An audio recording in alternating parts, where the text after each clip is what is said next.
Naam, ni 7 News na yaliyojiri Jumatano hii kwenye mzozo kati ya Irani na Israel ni pamoja na rais wa Marekani Donald Trump ametangaza kuwa Marekani haitomuua kiongozi mkuu wa Irani kwa sasa katika kile kinachoonekana kuwa ni ujumbe wa shinikizo kwa Teherani kusalimu amri, huku mzozo wa kijeshi kati ya Israel na Irani ukiendelea kwa siku 6 mfululizo. Matamshi hayo ya Trump yameibua mjadala mkali kuhusu nia ya Marekani kujiunga na kampeni ya kijeshi ya Israel dhidi ya adui wake mkuu Irani, hasa baada ya Marekani kusisitiza kuwa haina mchango wowote katika mashambulizi hayo ya hivi karibuni. Katika hotuba yake, Trump alitumia maneno makali dhidi ya kiongozi wa juu wa Irani, Ayatollah Ali Khamenei, akiendelea na msimamo wake mkali wa kidiplomasia dhidi ya taifa hilo tangu alipoingia madarakani.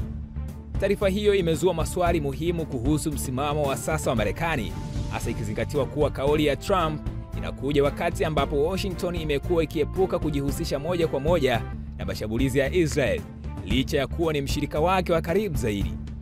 Mzozo kati ya Iran na Israel umeendelea kuchukua mkondo hatari zaidi, huku jumuiya ya kimataifa ikitoa wito wa utulivu na kuepusha mvutano zaidi katika eneo hilo la Mashariki ya Kati. Kwa taarifa nyingi zaidi zinazohusu mzozo huu, endelea kufuatilia 7 Media kupitia 7 News.